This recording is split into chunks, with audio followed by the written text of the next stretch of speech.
Today on DNVR Buffs Live, we've got our guy, Uncle Neely, joining the show to tell us what to expect from Coach Prime's second fall camp at Colorado starting in just a few days. Let's dive right in.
Let's go. Is he there? Wait. Oh. There he is. He's there physically. Hey, you know what? I did the U and not the hot tour, but I was muted. It was Alyssa was muting you on purpose because she didn't want to hear it. Hey, great job, Alyssa. I don't want to hear me sometimes either. Welcome into the Toyota Lounge, driven by your front range Toyota stores. It's the DNVR Pregame Show. The man is back. The myth, the legend, Uncle Neely. You're going to be back in Colorado very, very soon. So how are you spending your last few days in Jackson, man? I really should be packing, but what I've been doing instead of packing is playing this damn PS5 college football. Let's go. Jake, when we were just texting about 10 minutes ago, the reason I was asking about the time is Shedeur got drafted first round. And, I didn't go out there in the Portland thing. I moved Staub up, and Staub just threw 2 touchdowns against Georgia Tech. Let's go. I started my first games of next season too last night. I got Vinny touchdowns out there, slinging it around. We went to a freshman, like the Buffs may do next year. Highly ranked freshman came in and started for us at quarterback. You got to love it, man. This game is everything and then some. I got to figure out this kicking, though. This kicking is horrible. Bro, I think I kicked a ball backwards last night. That's how badly I missed it. You ever see when someone's like taking a practice swing on the tee and they accidentally hit the very side of the ball and it shoots like straight across? That's what I did with Feely last night. Tried to line up for like a 54-yarder, man. That thing went to the stands at midfield. I have been sharing clips and tagging the players in them, and I got a DM from Mate. From Mark Versett, and he said, man, when am I going to see some punt highlights? You're never going to see them until I figure this out. Your punting is horrible on this game. I don't know what to do. Bro, I think they just did him dirty, or I don't know how to punt yet, because I'm hitting 33-yard punts with Mate every time I have to. Oh, on my dynasty, my punter is terrible. Yeah, I think the punters were nerfed for some reason. It's worked in the advantage. Sorry, Uncle. I told Mate the same thing. I said, man, I don't know if they just screwed you over or I don't know what the hell I'm doing, but I just can't punt. I can't kick field goals. Mata sucks for me. It's just been, pause. I just get to where we're score for whatever. I just go for it. Oh, man, this thing is so fun. I'm having a lot of fun playing online, too. I know Buffton Prime's in the chat. He wants to play. We're going to play tonight. Allie's not going to be at home tonight. So last night was a 5-hour stream. Tonight might be a 6-hour stream. Let's go, man. All right. Let's get into it. Let's talk about camp. Second one for Coach Prime here at Colorado. Lots of things to get into, Unc, and we'll get into most of the positions and the new guys and all that. But what are you looking forward to the most as we enter year 2 under Coach Prime at Colorado? Well, starting at the top with Coach Prime, there's not going to be any excuses. Coach Prime has a standard and it's pretty high, but he also understands not to expect himself from other people. And so you saw last year as we were transitioning and he was getting his organization in place, there may be some things where he allowed a little gray area because you're trying to instill and teach your culture. That won't be the case this year. The standard is certainly going to be the standard and the expectations of what they are. Having said that, the new guys who have come in, the swagger that they have approached this thing with from the spring semester to summer 1 and 2 and workout, I just expect them to once again you not be able to tell the new guys from the old guys as far as last year's team because of the bravado, the swagger, the belief, the mission, the wanting to get Miss Peggy to a bowl game. These guys are going to hit that practice field Monday like they never have before because the excitement is just that high. I love it, man.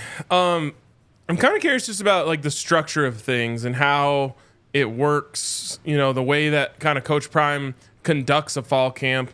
I guess we'll start from the broad sense of like, where do they start and how does it kind of ramp up for them as they go through?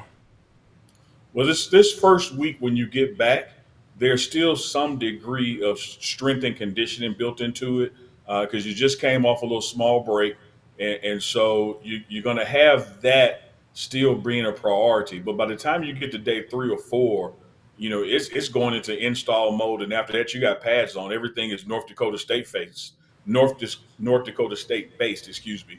And so you're going to see less and less of strength and conditioning guys and more of the coaching as far as the OC and DC, the position coaches. And then this year, going into this fall camp, the graduate assistants are allowed to do more. So you're going to see a lot of hands-on things taking place because after you get that first little orientation, getting your legs back under you, which the NCAA, promotes to make sure people are ready to practice in pads. Once that part is over, everything is about the week 1 opponent. And like in a given practice, from my days covering the NFL, like the media gets to watch every practice of camp. And so there's a lot of discussion that goes on about how each coach conducts a practice. I remember, I think it was, I could be mixing this up, but I think it was Nathaniel Hackett, didn't like to do a ton of 11 on 11. Some coaches like to primarily focus 11 on 11. Some like to move the ball. Some like more situational. Vic Fangio didn't allow the Broncos to have music at practice. What does a Coach Prime practice look like from that perspective? It takes a pretty bad day for it not to be any music. So there's going to be music because he likes to bounce around to it and get the juice going. But it's a mixture of everything you just touched on there. Because Coach Prime has a script, but he has part of that script where it's called Prime Moments, where he just throws anything. Like it could be a do-over. It could be just a total stoppage of practice. It could be some strength and conditioning. It's to get guys ready for adversity because you don't know when it's going to come. So he does have those moments in practice where he just throws the kitchen sink at you. But you'll see for the most part, the ones versus the twos, no matter what those units are. And then the bigs, the trenches will go down to one end of the field and get their one-on-one work together while a 7-on-7 portion is going. But you do ramp up to where you got that full, 11 on 11, which is ones versus twos. But again, that'll be after those first couple of days of conditioning when you're getting ready to go into the installs. I just love talking about this stuff. I know a little bit of this from last year, but just getting even just thinking about what drills they're gonna run gets me fired up right now. Unc, you mentioned installs. I don't know if it's fair to ask you to put a percentage on it, but just from what you saw since you're in the meetings and all that in the spring, how installed are they with the new defense, new offense? How much more installation is going to be left over these next few weeks? That's a great question. I think I'll know more of that these first few days because you're going to have a refresher. It's been a long time since you were out there just truly doing it, like literally the spring game. You've had some player-led practices this summer, but there's nothing like, practices with the coaches, instructing and barking at you and that kind of thing. So I think there's going to be a gray area where the guys got to get back up to speed. But the terminology, the stuff they've been doing on their own, they should still be way ahead of the curve this year than they were last year. Last year about this time, right now we're about 4 weeks away from the first game, Jake. Last year about this time, we were about 10 weeks away preparation-wise from the first game. So I think we're on schedule to slightly ahead of schedule as being prepared from a terminology, execution, and installment standpoint. But when you have this installment package, it's generic. It's everything that you do. That's going to start to get drilled down to literally stopping what does North Dakota State do well. So you reach this portion in the first 7 days or so where it just shifts to this ain't practice. This is getting ready for week one.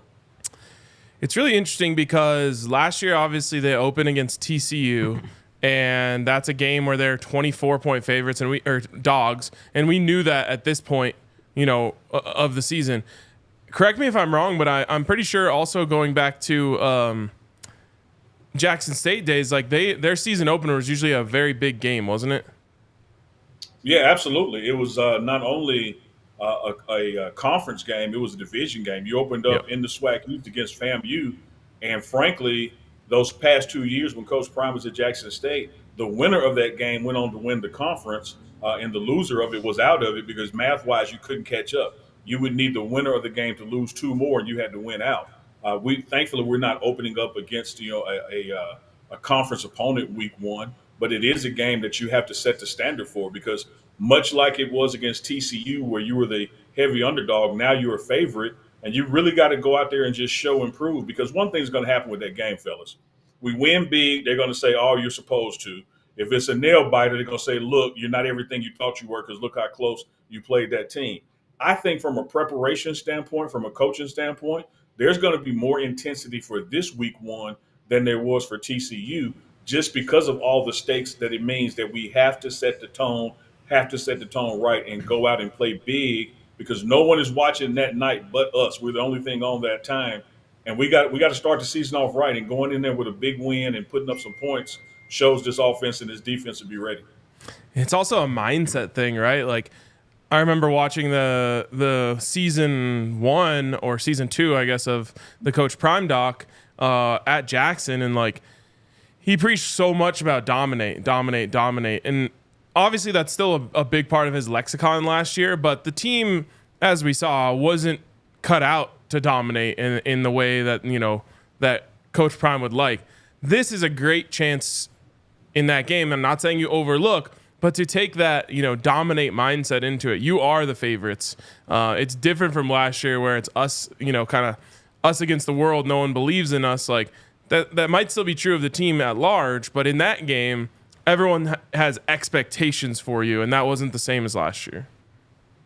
RK, I got to give it to you, brother. You not only just have a magnificent haircut, you actually got a brain under that haircut. I love the way you think and break this stuff down because you are spot on. At Jackson State, Coach Prime was trying to get these guys into the NFL, and he knew coming from the SWAC, coming from an HBCU, the only way that was going to happen is you had to have dominant performances. You had to have big wins, not just win the game, but win big and send a message that you could compete at that next level. Well, here he is with some of those same players at that next level, and you're opening up against an opponent that on paper, at least, you're playing down a rank.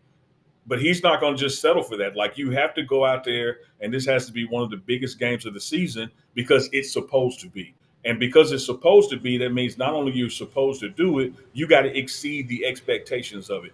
Now, the reality of it against that, Jake, is that this ain't a slouch. Everybody's looking at North Dakota State as if there's some just, extreme underdog and it's going to be 100-0. They're at the very top of the level that they play. And we're coming from the very bottom of the level that we play as you look at the past years. So it's going to be an interesting matchup. This is going to be one the coaches are not going to take for granted. And you're right on it, RK. Dominance is going to be preached, from this first practice till it's time to kick off for that game. I mean, we've kind of talked about it too, and you mentioned it. It's like having this game first almost, I think, alleviates some of the stress of playing North Dakota State as opposed to, say you opened up against CSU and then you played Nebraska and then it was North Dakota State. Or it's in between the two. Right, for sure, where it could actually act as a trap game. You have no choice but to focus on this team. 100%. And, we've talked about this a lot on the show, but a defining moment of last fall camp for me was when we were talking to Shador away from the cameras, and he essentially just said, like, I've had too much time to prepare for TCU. Like, I know everything that they want to do. I'm completely and utterly dialed in to how TCU wants to approach this game. And I don't know if he quite said it, but it was essentially like, there's no way they can stop me. And he was right. He threw for 500 yards. So I know Shedeur will take that same level of seriousness into this, because it's that same thing where he has unlimited prep time for this game, unlike any other game on the schedule. And so that's what really alleviates my concern when it comes to a trap game or overlooking them. It's the combination of Coach Prime won't let it happen, and they have all of this time to think about it, rather than, okay, we got CSU, then we have, we can take our foot off the pedal a little bit, then Nebraska or something like that. It's like, no, pedal to the metal from day one, snap one. Yep. All right, let's take a real quick, Neely. What do you got? I was just going to say, I love that, man. You saw the same thing happen with Shedeur Sanders at Jackson State. He did not have that quote-unquote full preparation his first true freshman season when he played FAMU, so that was a nail-biter. But when he had that time to prepare, like you're discussing, he said it at SWAC Media Day then. They gave me too much time, man. I got this. And I think it was, 56-10 or something. Yep. All right, we'll get back to Unk and ask him about all the new guys on the roster and a bunch more camp stuff here shortly. But first, a word from our friends over at Mint Mobile. Switching and shopping wireless providers can be a hassle. Sometimes you sign that new contract, you get your new phone, and then all of a sudden you get slammed with those hidden fees a few months after you sign up. Our friends at Mint Mobile have you covered. We've got people in the chat who love Mint Mobile as well. When you can sign up today, if you go to the link, mintmobile.com/buffs, and get a new wireless plan for $15 a month. You need to be a new customer to cash in on this 3-month wireless plan. Again, mintmobile.com/buffs. Cut your wireless bill to $15 a month. Quick disclaimer here says $45 upfront payment required, equivalent to $15 a month. New customers on first 3-month plan only. Speed slower above 40 gigabytes on unlimited plan. Additional taxes, fees, and restrictions apply. See Mint Mobile for details. You need your reading glasses or something? There's a lot going on with this one. Also, shout out to Game Time. It feels right that we have Unk on today and we're talking Game Time. Yep. Big weekend, big couple days here in Denver. You got a Kenny Chesney concert on Saturday. Can't wait.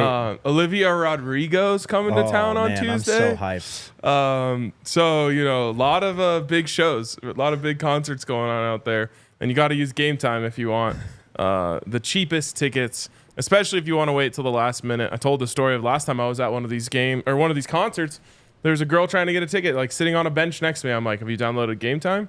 She's like, no. I'm like, all right, well, here you go. Here's a code for $20 off your first purchase. She was hype and she got the best deal. So check out our friends over at Game Time and use the code BUFFS, BUFFS, for $20 off your first purchase.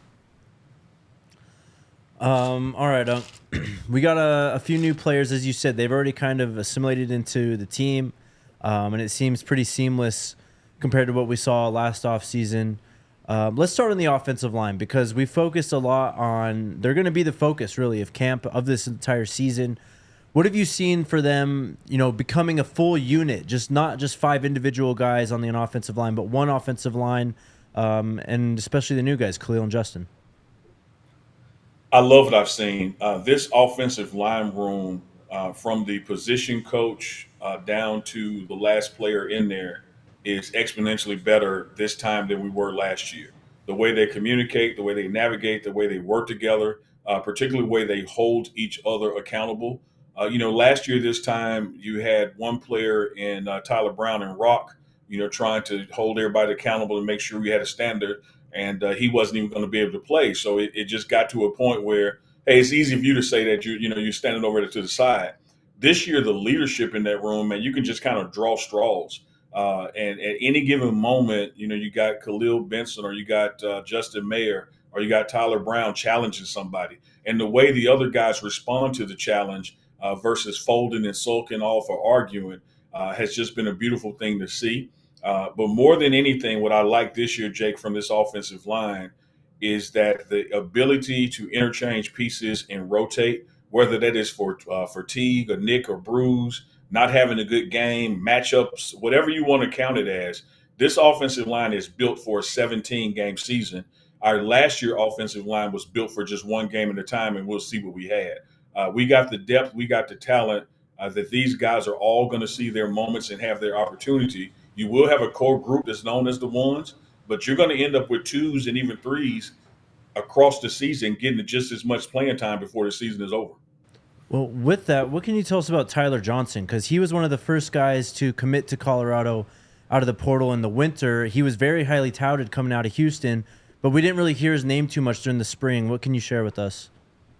Yeah, it's just, during that spring, man, it's just hard to really stand out, because it's such a strength and conditioning thing. I'm really looking forward to this pad portion. And when you really get to see who wants to be there when that clacking is going on, I think Tyler has a tremendous upside. I think that, again, people think this is recruit talk, but I really mean it.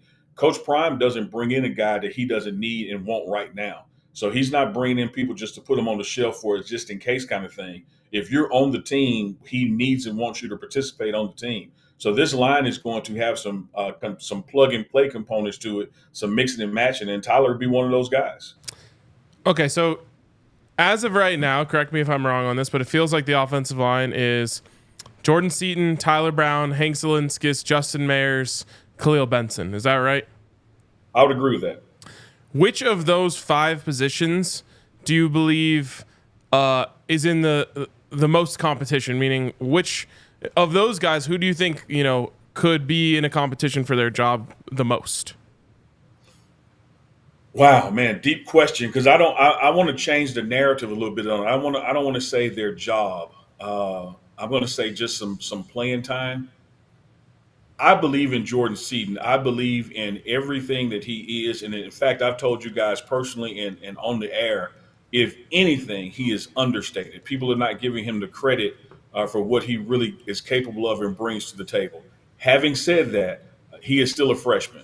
And if college football goes the way college football typically goes, I would say that the freshman would be the guy because of some freshman mistakes or moments that you're going to see interchanged out here and there. But that's also augmented now. He's got Tyler Brown next to him and is here whispering and helping out. So that might not pan out. But if you just had me to pick a guy, I'm going to just have to pick on the freshman because of college playing experience. I like that answer. This might be a better question for Pat Shurmur or Coach Prime, but this time last year, all we heard about was the pace of the offense, right? Everything was fast. They call the play fast. They get to the line fast. They play fast. What is that going to look like this year for this team? I mean, are they going to try and push the pace as much as they can again? Obviously, it came back to bite them a bit last year, but it seemed like Shurmur really tried to slow it down in that last month last year, too. What's the pace going to look like? Yeah, I think the pace is going to be week to week, Jake. I think this team, Coach Mo Sims and his staff has gotten them in the kind of shape that they can play whichever way is needed. But I think Coach Shurmur is going to move the ball based on what that defense matchup is providing for us. Last year, I think we were just too stubborn. We wanted to have a fast pace for the sake of having a fast pace and saying we were fast paced. But when you had an athlete out there that couldn't keep up with that pace, it hurt you more than it helped you. This year, I think the offense is going to be not methodical as in a boring thing, but methodical as in a thought-out process, because what you do against North Dakota State, you might not do against Nebraska or Colorado State or ever again that season. So I think what Coach Shurmur is dialing up out there is matchup-based, is game flow-based, is down and situation-based versus saying, no, you know what, I don't care what we're doing, do it fast. I don't think that approach is going to be on this team this year. What did he end up calling the offense? Ralphie fast? Folsom fast. Folsom fast? Yeah. Bro, that's where everything went wrong. Should have just called it the Stampede offense. Yeah. That would have been fire. I tried to tell him, too. You did? Well, man, you tried to drop Stampede. You tried to drop Dime Time. I think this is the season that one of your names sticks. So you just keep plugging away. I think so. I mean, we've got Spider-Man for Nikhil Webb-Walker because he walks on webs. Sammy Sachs. Sammy Sachs. Yeah, that's caught on in my Twitch chat at least. Something's going to hit this year. I love it. It's like making 8-game parlays. Eventually one of them will hit. And when it does, it makes up for all the previous losses when it did. Exactly. I want to talk about the defensive side of the ball, Unk. We kind of ranked, the camp battles yesterday. Mm-hmm. And one that came up was that I thought was pretty intriguing was the edge rusher position. It seems like we're like 5 to 6 deep there, and any one of those guys could start on any given week. I guess my question for you is, I don't want to ask you to predict the starters, but is it BJ Green and like Dayon Hayes? Do you think they'll just go with the older guys, or do you think that Ataje McCoy, Arden Walker, some of these younger players, Samuel Okunlola, could take that starting job for week 1? I love it. I love the way you frame that as well. I'm going to go with the older guys just on the experience tip. But let me also say that Taj is a hard worker. I would not be surprised if he gets in that mix. And don't discount or forget about guys like Jeremiah Brown, who've bounced all around this defense, played everything except cornerback, in the past year. So he's making some noise and had an excellent spring game. So I expect him to challenge as well.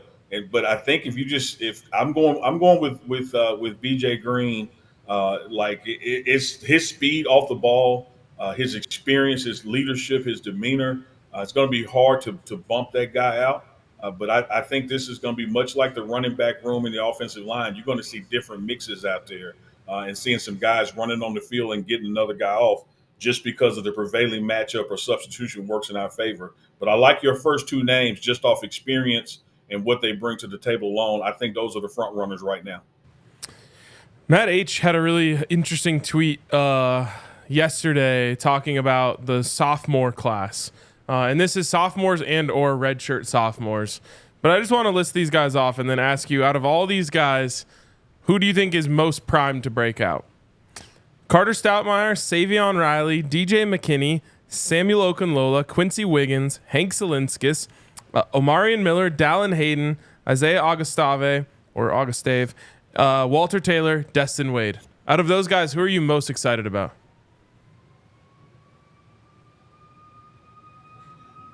I'm going to go with 2 because I really want to see Carter Stoutmire healthy and what he does and adds to this team. But then give me, you said Okunola, give me him. Nice.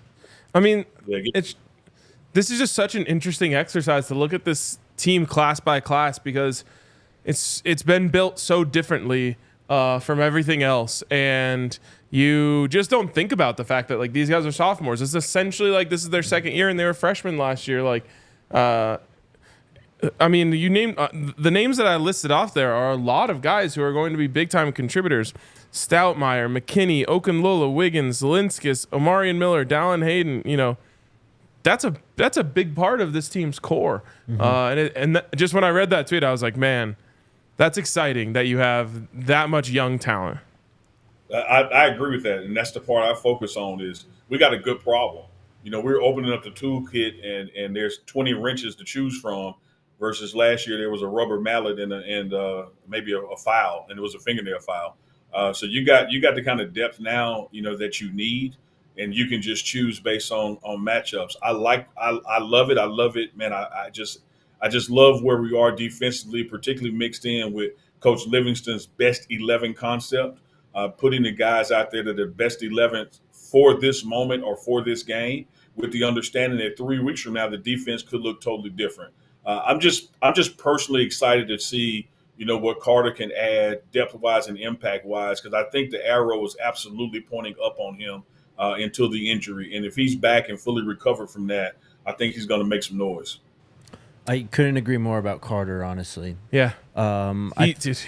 His shoulders are insane. Yeah, and that's what was hurt last year, too. Yeah, it was a shoulder. But a lot of people were unnecessarily hard on him as a true freshman and trying to come back and play with that injury, because he did try to battle through it and play later in the season before he shut it down. And I think a lot of people saw that and just saw like a finished player when it's like, no, he's extremely young and he was hurt. Yeah, and then he had like a heated conversation with Coach Prime on the sidelines that people got really about that, man. People did. A lot of people did. I'm ridiculous. Just saying. I'm talking about the reason why I think people were hard on him. Yeah. But I mean, this is not a comparison. But like you saw Tom Brady and Bill Belichick or Tom Brady and Josh McDaniels would be yelling at each other on the sidelines. Like, you're in an incredibly heated moment while you're playing a football game. All of your emotions, all of your adrenaline, all of your testosterone is running at like the highest possible level. So things like that happen. Well, Coach and Omar obviously go back, and they were hanging literally out. fishing last week. Yeah, Coach and Carter have a deep relationship that go back. They're going to talk to each other differently than people would expect, I think. Yeah, and that's not to say, maybe there was a talking to that happened afterwards that, hey, don't do that. Right. But it's not one of those things where I think he needs to be blacklisted or anything like that. Speaking of the way that this roster... We got to take a break. Okay. Let me tease what I'm going to say, and then you can take your break, Jake.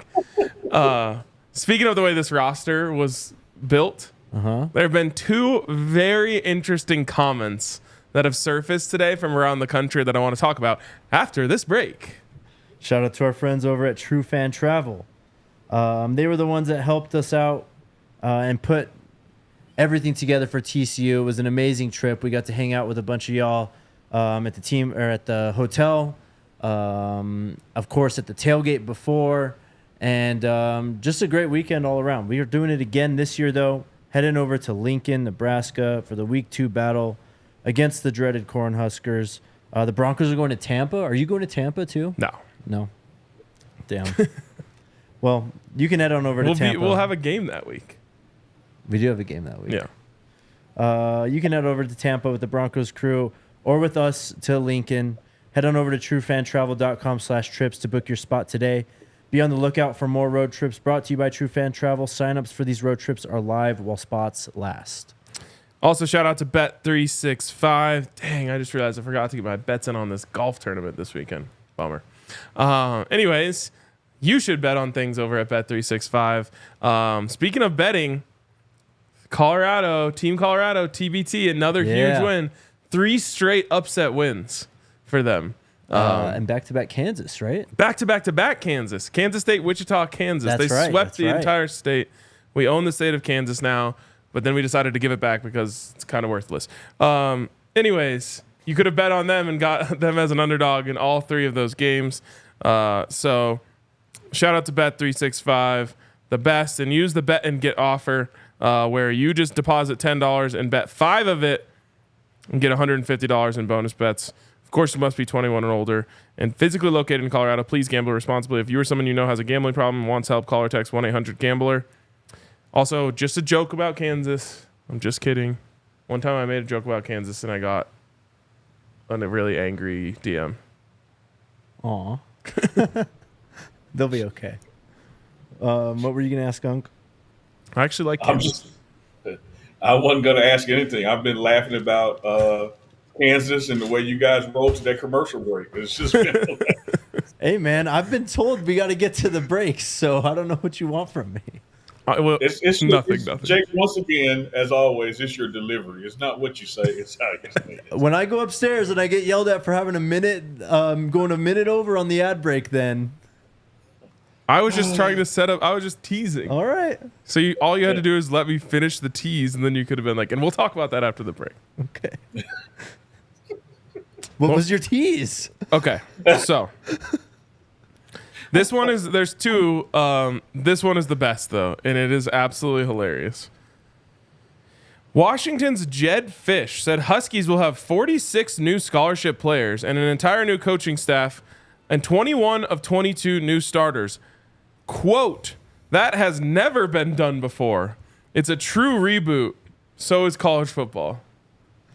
That's amazing. Unbelievable. The other one's funny. Where were they last year?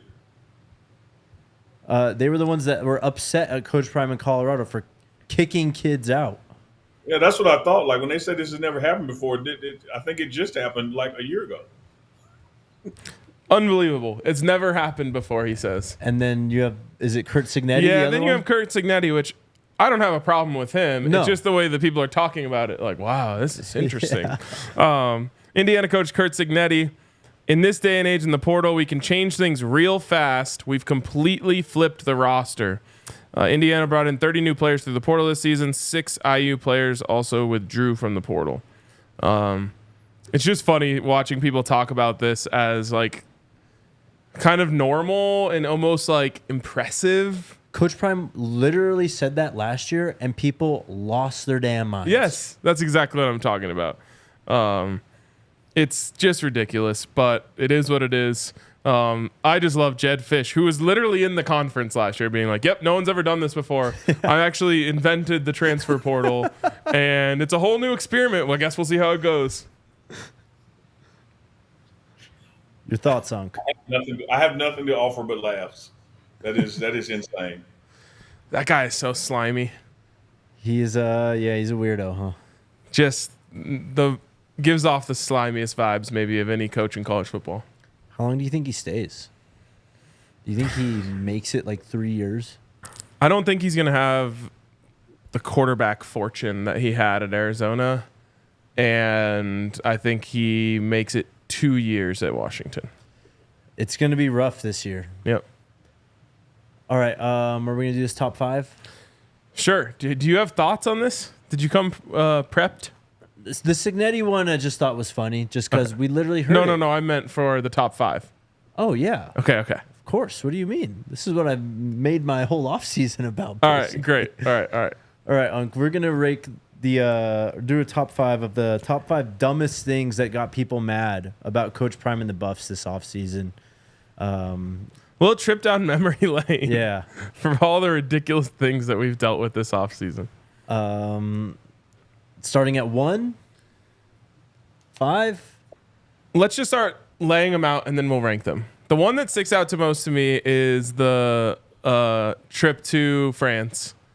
Fashion show. For the fashion show. Yes. That one was a little bit different because it brought out all these other like things that people were mad about, like how like men shouldn't have Louis bags and things like that. So it was like this multi-layered, like, not only are we mad that it's the Sanders brothers, we're mad that they missed the optional meeting, we're mad that they're repping Louis. Like, it was just like, that one was pretty layered. That's the first one that comes to my mind. And it was just so wild watching people like get red in the face thinking about it. I mean, the number one is Shador's concert. Okay. Number 2 is probably the football game, EACFB 25, because the ratings came out and people lost their shit. I think we have very different perspectives on these. Unc, you got anything to add? Yeah, I'm going to go with the fashion show as number 1. That would totally be my number 1. And to frame it with the question at hand, the attack on Coach Prime for allowing 2 players to participate in the once-in-a-lifetime opportunity and miss a team meeting, not workout, not practice, but just a team meeting. I think it was totally ridiculous for that to happen. Yeah, and I mean, Shiloh said it best at Big 12 Media Days. He's like at Colorado, we actually work for our NIL deals. Like, we actually have to do something rather than just going to the bank and cashing a check. And that was an example of one where they got an incredible NIL opportunity, and they got to go do it. How about the athletic hit piece? I was thinking about that. That's honestly, that was the most like, I don't know, heated point of the offseason, I think. But that was what you just said. It was a hit piece, and the team just defended themselves, and then people got mad at that. Yeah, I actually think the epicenter of that one is Shador. Very mid at best. Very mid at best. That actually might be number 1. Yeah. Because Law Jesus is up there too. When that's all part of it, right? Yeah. But the craziest thing is that everyone was acting like Shador was like a grown-ass man talking down to a kid. Right. When it was really just 2 kids that's his peer. chirping at each other. Yes. And that was the wildest part about that, is they're just like, how could he do this to just a kid who was on the roster? And it's like, what do you mean? Right. Like, these are peers. Yep. And he didn't attack him or insult his character. He just said must have been very mid at best, barely even remember him. Yeah. And he's right. Yeah, so that one, I think that's actually number 1 because people truly came unglued over that one. Yeah. What do you got, Unc? I'm still holding with the fashion show as number 1. I do like that one. And as much as Law Jesus was related to it, I'm counting this separately because it was Coach Prime himself chiming in. Yes. Yep. And it was like all it was a fan in the stands watching a boxing match, and somebody got hit with a vicious left hook, and they jumped up and said, "Lord Jesus." It don't mean that they were for or against it. Just like that was a great damn punch, and everybody act like he was the orchestrator of all this stuff. When again, just your example, when is someone not allowed to defend themselves? Like, I get a rebuttal, but people act like Colorado can't rebut. And the craziest part about that one is, well, two crazy parts. One, everyone just started acting like Coach Prime attacked him. And it wasn't even in relation to the original player who was quoted in the Athletic article. It was related to a different player who chimed in that was going back and forth with Caleb, right? Well, Delvin the Truth quote tweeted his stats or something, and then Coach Prime quote tweeted that, said "Lord Jesus." Yes. So that whole thing was completely taken out of context as usual. That was pretty ridiculous. This was just pointed out in the comments. In terms of how normal it was versus how people reacted, Shiloh recruiting, yes, and the way that was people a big lost one. over that might have the largest gap between how often it happens everywhere else and how everyone acted like this was ridiculous that he was doing it. The number one thing with that was when Luther Burden III from Mizzou tweeted the exact same thing, Crickets. days later. Crickets. And everyone was, nothing to be said. And it was like, this is exactly what you guys got so upset about. Unserious program, we were called for Shiloh tweeting that out. That one's bookmarked. That's going to come back. Let's get into the list then. Anything else we need to... Okay, that's fine. I'll do it in the background. All right. We do have to hit a break. Well, we here can now. just rank them after the show. Okay. But before the break, we got to add one more in there, and that is the totally unfair criticism and attacks that Coach Prime got when anybody left. And I'm talking about specifically the running back and Kermani McClain. Like, no coach in America gets blamed for a kid transferring without someone knowing why they're actually transferring than Coach Prime did. So the attacks that he had to sustain just on somebody wanting to switch schools was unbelievable. Yeah, for sure. If anyone leaves another school, it's like, oh, he must have gotten a better NIL opportunity. Yeah. If anyone leaves Colorado, it's Coach Prime lost the team. Yeah, of course. I got to go back to when the ratings came out for CFB 25, though, because that was almost like the entire nation hearing a truth that they've just been blocking out of their minds this entire offseason. And then it was put right in front of them directly. Like, Shador's one of the best quarterbacks in the game. This offense is going to be a top 10 offense. The defense has improved too, actually, if you paid attention. And EA just put it all right out there in front of everyone. No explanation, and people just lost their shit over it because they haven't been listening. They haven't been following this team. And they have no idea what kind of players they've added over this offseason. So. 100%. And I know it just kills them when I have them down 21-0 in the first quarter online. I'm sure. There's got to be more. I'm sure there is. I mean, people are mentioning one is pretty recent. You know, I can add in the attack of Coach Prime when he got the $250K bonus, and people were saying, "Hey, how does a guy that wins 4 games get any kind of bonus?" As if he had made every hotel in the program millions of dollars. Yeah, I didn't even see a reaction to that one. It's probably because I didn't specifically tweet about it. Right. I'm sure Scott got some backfire. Yeah, from that. I'm sure. All right. All right. We'll hit our final break, and then we'll get to questions here. Shout out to our friends over at BetterHelp. We are attacking the stigma on mental health on this show. Life is hard, guys. If you're going through something or you just need to get something off your chest, hit up our friends over at BetterHelp. Starting therapy can be a bit intimidating if you haven't done it before, but with our friends over at BetterHelp, it's made easy, convenient, and able to suit your schedule. All you need to do is fill out a brief questionnaire, and you'll get matched with a licensed therapist. Even then, if you don't like that therapist, you can switch anytime for no additional charge. It's entirely online. Head on over to betterhelp.com/DNVR. Become your own soulmate, whether you're looking for one or not. And you'll get 10% off your first month at BetterHelp, HELP.com/DNVR. And then shout out to Chinook Seedery. Yeah. Big shout out to Chinook Seedery. We met our guy Mark from Chinook Seedery. He's in town right now. Was great meeting him. It's always cool when like we can tell you guys with 100% certainty that when you support this company, you're supporting someone who's already a part of our community. Yep. And I think that's easily my favorite thing about Chinook Seedery, other than the great seeds, is that owned by Buff fans. And I think we're gonna go play golf with him soon. So if you're thinking of getting some seeds from Chinook, you absolutely should support a fellow Buffs fan. And head over to ChinookSeedery.com and use the code BUFFS. That's Buffs for 20% off your order. Got to try these things. We're partial to a few flavors. Hatch green chilies. I actually really like the barbecue. What's your other one? The Parmesan pepper. Parmesan pepper. So check them out over at ChinookSeedery.com. That's ChINOOK.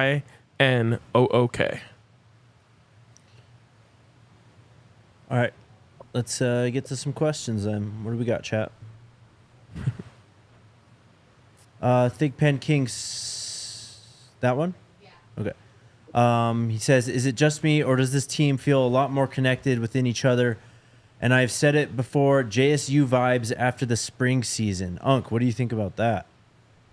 This team is absolutely more connected than this team was this time last year. As we started off the show talking about the offensive line, the way they have come together in a short amount of time, the entire team, the way it has come together in a short amount of time, with a lot of credit being to the head coach who understood that relationships were the key reason we weren't able to battle back from adversity during games. So he wanted to focus on relationships just as much as strength and conditioning. So what did he do? No phones in the cafeteria at the table. People got to talk and get to know each other. And when you hear a guy like BJ Green talked about how much that's helped him get to know the players he's playing with, it just makes results happen. But it's not just the chemistry, man, of the players. Hats off to the chemistry of the coaches. This coaching staff, I mean, they're working together like they've been together 10 years or more, particularly on that defense side of the ball, the communication that takes place in their room, the D-line with D-Lou, with Coach Dance and Coach Sapp. Here are three guys who just met each other this year, but you think they've been working together for 5 years. Real quick, speaking of supporting Buffs, I'm also playing golf with the good people from Saturday Neon tomorrow morning.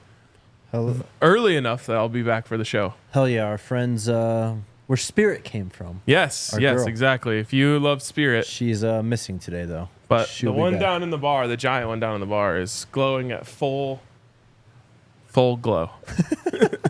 I'll see you guys tomorrow, though. Unc, we didn't talk about this today, though, but Damione Lewis officially promoted to defensive line coach. Just real quick, your thoughts on that, and we can finally talk about it. Yeah, it's just that we can finally talk about it. Probably one of the worst kept secrets in America as far as his work ethic and what he brings to the table, the juice, the energy, the know-how. You know, this is a guy who's played college ball and NFL at high levels. To have him and Sapp working together along with Dancy, there's no way this defense is not going to improve because they know how to communicate and get it done. And the players want to run through a brick wall for them. They don't want to let them down. So I'm looking forward to improved D-line play, not giving up those big runs, but more importantly, getting to the quarterback and stopping any kind of run, which is what killed us last year because people just keep the ball all damn day long because we couldn't stop anybody on the ground. So D. Lou is a hell of a coach, man. Going to be sitting down with him next week doing the deep dive so people can get to know him more. This is going to be an improved defense, and as Coach Rob Livingston tell you, it starts with the guys up front. Love it. I'm so excited about the potential of this defense. It could really, I mean, You want to talk sleep? People are truly sleeping on how good this defense could be. I know. And, you know, like, I think everyone expects the offense to go out there and light up the scoreboard, especially in week one. But if the defense were to put the clamps on North Dakota State, I think that's where people might quietly, they won't obviously do it publicly, but quietly think like, oh shit, this team might actually be legit. Yep. Yeah, and it goes hand in hand. One of the things we did not do well last year, RK and Jake, is play complementary football. And so if we are to go up there and hang up major points on the North Dakota State, that starts with stopping North Dakota State and giving Shedeur the ball as much as he can possibly have it. This thing goes hand in hand. It's same thing with Mark Bissett. or Feely with their kicks. Like we have the opportunity this year, one that we didn't do last year well in any game, even in games we won, was play complementary football where the special teams, defense, and offense all put each other in the best position to succeed. 5280 Ivan asks, for you, Unc, give us a name we don't know or are sleeping on right now that will surprise us week 1 or in the 2024 season. I think I'll go with one of the running backs. We've discussed them in that room. I don't think there's been a room on this roster that in this calendar year has gone through so much. You went from this class that everybody, not class as in they're graduating, but this group of people, in January and February that everybody's excited about. When guys started transferring out, the sky was falling. What is Coach Prime doing? What the hell is wrong with Coach Flea? To now we got a running back room in less than 6 months of that, or even 90 days of that everybody can be proud of, and it's full of contributors. And so I think it's going to be one of the RBs that's going to have a breakout situation and is going to really turn some heads because there's going to be opportunity for each one of them going into this camp to be that main guy. But I still do believe, because they're different body sizes and their running styles, that it's going to be running back by committee to some form of degree based on down and distance and what kind of game we're playing. Unc, do you have any idea when or how we're going to find out about the new uniforms? I'd imagine it's going to get leaked again midway through camp. There's going to be a camera with Smitty or a camera in Coach Prime's office, and somebody's going to look on the couch and zoom in and capture it. They do already exist. They are known, to some degree inside the building. So it's probably going to be a week before the game before they're officially shown. But I think way before that, you'll still end up seeing them. This is such a great advertisement for Unc's channel. He's essentially saying, like, I might accidentally pan across the equipment room, so I guess you just have to watch every single one of my videos to see if you can catch a glimpse. Right. And shout out to the people that do it, because let me say this, it is unintentional. Sometimes Coach Prime will call you in the office, whether it's me, Bucky, or Darius, all three of our channels, and say, I need you to film something. And he's not quick or even concerned about moving something in the background because he needs this film right now. And then next thing you know, somebody zoomed in. It's like, hey, man, I see the new helmets. It's like, well, I can't confirm or deny, but you saw what you saw. Have you seen them? I have seen them in mock-up on Smitty's screen. Can you give us one word to describe them? Fire. All right. There we go. And then I'll add this in. This is more than one word. We are not Oregon. Phil Knight is not an alum of CU. But I will tell you that even if you counted a 12-week schedule or a 17-week schedule going all the way, we don't have to wear the same thing twice. If the uniforms were an animal and it can't be a buffalo, what animal would they be? A T-Rex. Okay, all right. Hell yeah, that's ferocious. Lit. That's lit. Just don't throw it a pass. Those short arms could. They are nice, man. The dynamic of it is also just Coach Prime's mood, because as y'all know, these tops and bottoms and patches and whether a face mask is gold or black or white, all that stuff is interchangeable. And so Coach Prime on a week-to-week basis will lay it out on this floor with Smitty, and just based on his vibe of practice that week, that's what we're going with. But again, I can tell you, man, like there are some combinations that when you just hit enter and scramble on it, it's going to be nice. It's going to be a nice look. It's going to be a nice look. Hell yeah. Next question from Jay. For you, Unc, what do we as fans have to do to make Coach Prime our Bear Bryant or Joe Paterno, not lose him to the SEC? Hashtag Coach Prime never leave. I say business as usual. Keep doing what you're doing. Coach Prime will tell you that as much as he moved around in his professional careers, it was never like his demand to leave. Starting with Atlanta, he didn't just wind up in San Francisco. Atlanta didn't do anything, to keep him because they just conceded to, well, we can't afford him. He's going to want to play in a bigger market, so we're not even going to try. Colorado is blessed to have Coach Prime, and Coach Prime loves being in Colorado. And that's not just the institution or Boulder. He loves the state, the outdoors. the environment, the people. Like, he's having a great time. When the same thing happened similarly at Jackson State, he left earlier than he had planned on leaving because Jackson State did not do a lot to keep him. By the time Rick George offered Coach Prime a contract to come to Colorado, Jackson State at that point didn't even have an extension on the table. And this was a coach who had won 2 back-to-back conference championships undefeated while doing so. So I think Colorado is poised to have Coach Prime around a while. But it's one of those things that you never want to just take a relationship for granted, and you want to continue to invest in it and make sure you're maximizing his ability. And that all starts with communication. And I think Rick George and Coach Prime have an excellent relationship where they communicate open and honestly about things. And Coach Prime is determined to win a championship, national championship at Colorado before anything like that even comes up. Love it. Travis asks, do you think Coach Prime will hand out the number 1 jersey again this year? I don't know, man. It's kind of got a little jinx on it now, huh? And, he was never big on that in general. One was always a number he used to just kind of hold back and never give out anyway. And then he gave it out and saw how that ended. So I'm not sure, man. I don't know if there'll be a number 1. Well, if he wanted it, Travis would be number 1. He would have been number 1 the last 3 seasons. Yeah. Yeah, I think Travis loves that inverted 21 though. Yep. For sure. And he kind of is, like, with his kind of the way he leans a little towards offense. It's like he kind of is the inverse of 21. Yep. I really hope LeJounte wears number 1. Yep. I think he will remove the stain, if you will. Yeah, I love the way you worded that, and I will say this as about the player.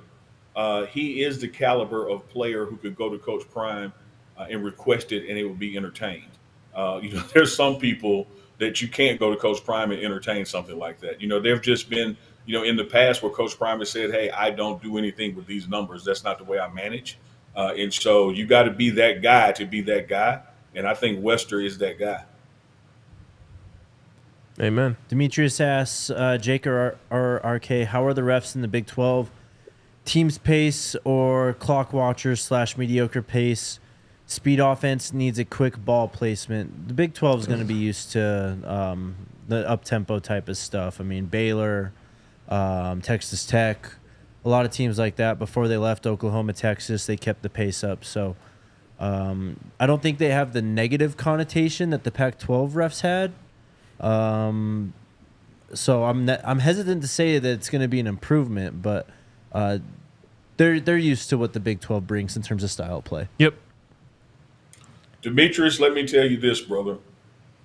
A year ago, Jake and RK tried to tell me how horrible the Pac-12 official was going to be, and I said there's no way they're worse than the SWAC. And probably by week 4, I just had to tip my hat to them and tell them they're spot damn on. So I would trust anything that comes out of their mouths about the officials in the Big 12 because they were spot on to me a year ago. Speaking of tipping your hat, is that a Texas Rangers hat? It is not a Texas Ranger hat. It is actually a Tougaloo baseball cap. Tougaloo is a HBCU here in Jackson, Mississippi. The head coach of Tougaloo is a good friend of mine, Earl Sanders, who played baseball at Jackson State and was drafted in the first round to the Toronto Blue Jays. So I do a lot to support Tougaloo baseball, and every now and then, I just rock my T cap for Tougaloo. Love it. That's actually sick. I'm glad I asked. All right. We do have a super chat to get to. We'll do one last question. Rob DeMann asks, RK / Neely, what position battles are you most excited for to see in fall camp? Go ahead, Unc. D-line. When RK mentioned the guys on the O-line, I totally agree with his assessment. From one end to the other, I think those are the front runners of that 5. I sit here right now, and this is a good problem. It's because of depth, not because of lack of. I don't know, who will be across the board bringing it on defense. So I'm interested to see that battle and how that shakes out, particularly with a guy like Warren Sapp and D. Lou being the ones who make that decision.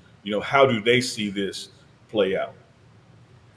That's a great answer. Just to be different, I'll say running back. I think it's just such an interesting room, and obviously, like you mentioned earlier, they're going to rotate a lot.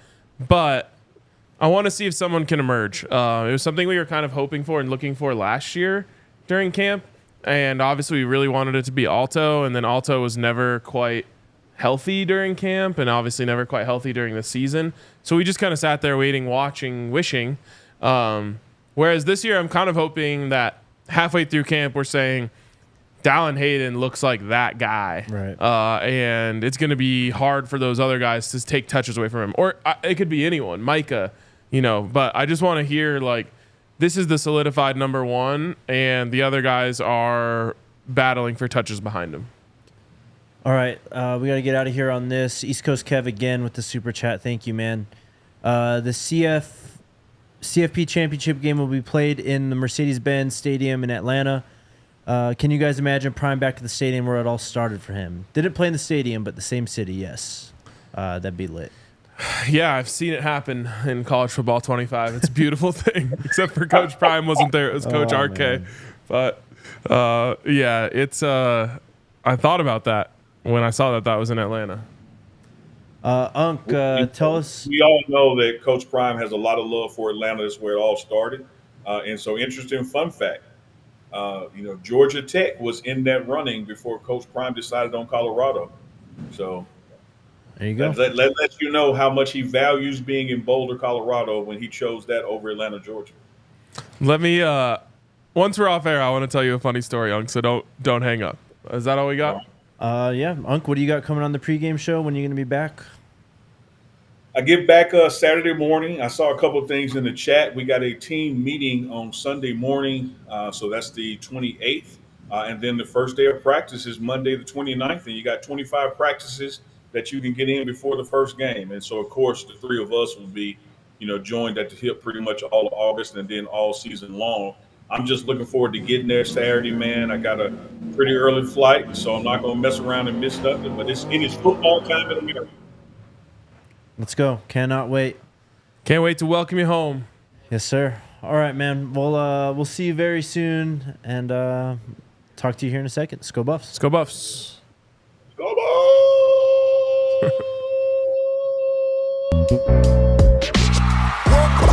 We all silly like the mayor.